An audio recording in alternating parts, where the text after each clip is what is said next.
यदि आपने CISF tradesman का कुक का फॉर्म भरा है, यदि आपने और किसी भी डिपार्टमेंट में कुक का फॉर्म भरा है, तो इस वीडियो में मैं आपको पूरा बताने वाला हूँ कि आखिर कुक का कार्य होता कितना है, कितने घंटे उसकी ड्यूटी लगती है, उसकी ड्यूटी लगती है या नहीं, कितनी रोटी बनानी होती है उसको, और डिपार्टमेंट एग्जाम देने वाला हो उसको एलिजिबल है या नहीं, क्या क्या उसको हानियां हैं, क्या क्या फायदे हैं, इस वीडियो में हम पूरा जानेंगे। बस आप वीडियो पूरा देखें, क्योंकि वीडियो आप देखेंगे तभी आपको फायदा होगा, तभी आप इस बात पर अमल कर पाएंगे। अभी आपने CISF ट्रेड्समैन के फॉर्म भरे हैं, जिसमें आपका एक कुक ट्रेड भी है। कुक ट्रेड में सर्वप्रथम आपको पता है कि आपका इसमें पहले फिजिकल और ट्रेड होने वाला है। जी हाँ, इसका आपका फिजिकल ट्रेड होगा, क्योंकि पहले अगर रिटर्न हो जाए तो उसमें जो ज्यादा पढ़े लिखे होते हैं वो ज्यादा वो आ जाते हैं, वो मेरिट में आ जाते हैं, और जिनने कुक का काम सीखा होता है वो मेरिट आउट हो जाते हैं, मतलब वो ट्रेड ही नहीं दे पाते। तो इसलिए इसमें आपको पता ही है, इसमें पहले आपका रिटर्न एग्जामिनेशन नहीं है, और इसमें आपका पहले ट्रेड और फिजिकल और ये इसमें होने वाला है।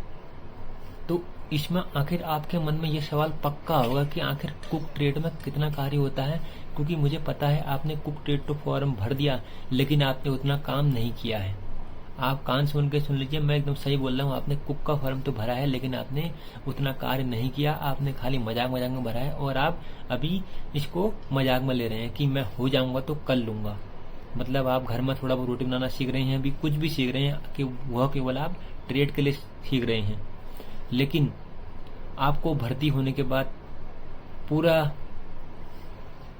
100 से 150 लोगों का खाना अकेले बनाना पड़ सकता है। जी हाँ, आपको 2 बंदे भी मिल सकते हैं, और आपका स्टाफ का आप सिंगल आप भी हो सकते हैं। जो मेरी बात आप ध्यान से सुनना, और 100-150 लोगों को आपको यदि आपको खाना बनाना पड़ेगा एक साथ, तो उसमें आपको कितनी रोटी बनानी पड़ेगी और कितने घंटे आपको काम करना पड़ेगा, और आपको उसमें पढ़ाई का टाइम मिल पाएगा या नहीं, या आप अपना पढ़ाई का टाइम इसमें कैसे निकालें, क्योंकि आप अंदर से डिपार्टमेंट एग्जाम भी दे सकते हैं, तो आपको अपना पढ़ाई का टाइम निकालना ही पड़ेगा, तभी आप अपना ट्रेड चेंज कर सकते हैं, चाहे आप कहीं भी हैं, किसी में भी हैं।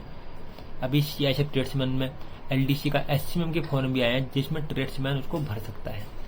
किसी भी ट्रेड्समैन में आपने, जैसे कि आपने CRP या BSF SSB कहीं भी भरा है, आप वही कुक ट्रेड का एक ही कार्य होता है, खाना बनाना, जो कि खाना बनाना।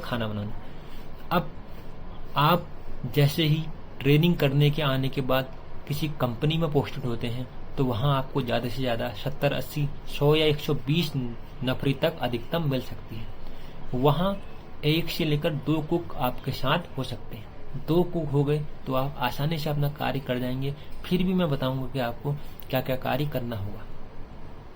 आपको सबसे फर्स्ट तो रोटी बनानी अच्छे से आनी चाहिए, और आपको रोटी बनाने की हैबिट अच्छी होनी चाहिए, क्योंकि सबसे ज्यादा काम रोटी का ही होता है। मान लीजिए अगर 100 की नफरी है, तो आपको लगभग एक बंदा 3 रोटी भी खाता है, तो आपको एक टाइम 300 रोटी बनानी ही होगी, दिन में और शाम को, क्योंकि सुबह का मेनू कभी, जो नाश्ते का मेनू है उसमें कभी कभी रोटी नहीं है। जो आपको दिन में और शाम को हमेशा रोटी है, तो आपको ये मान लीजिए 600 रोटी तो आपको पर डे बनानी ही होगी, और वो आपका कार्य है, तो आप इसको आपको करना ही होगा। आप ऐसा नहीं बोल सकते कि मैं रोटी नहीं बना सकता हूँ, आपको वो करना ही होगा, क्योंकि आपने कुक ट्रेड का फॉर्म भरा है। रोटी तो आपकी बन गई।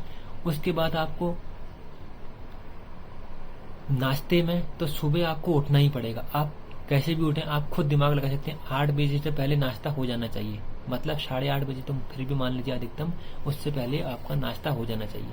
उससे पहले आपको जो भी मेन्यू होगा वो सब बनाना होगा, और प्लस जो दिन के खाने की तैयारी है उसके तुरंत बाद करनी होगी, जिसमें आपको बीच में ब्रेक मिलेगा नाश्ता बनाने के बाद। जैसे आपने नाश्ता बना लिया, आपने दूध उबाल दिया, और जो भी नाश्ते में उस दिन का मेन्यू है 1-2 आइटम वो आपने बनाए, उसके बाद आप थोड़े बहुत फ्री होगे। लेकिन आपको सुबह सुबह चाय भी बनानी होगी। चाय आप जो सुबह आपको 5 बजे उठ के बनानी होगी, और आपके कंपनी के कार्य के अनुसार।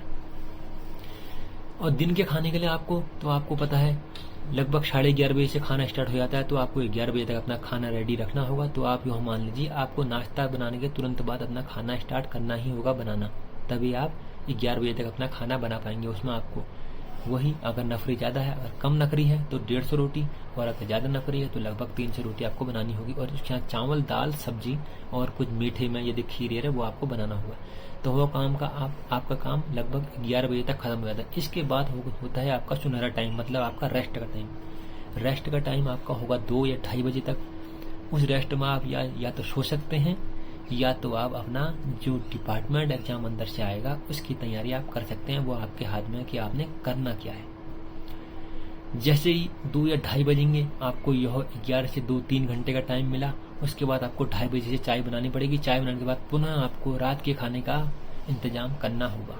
तो रात का खाना बनाने के लिए आपको रोटी, सब्जी, चावल और कुछ मीठा बनाना होगा, जो कि आपका रात का खाना 6 बजे तक समाप्त हो जाएगा।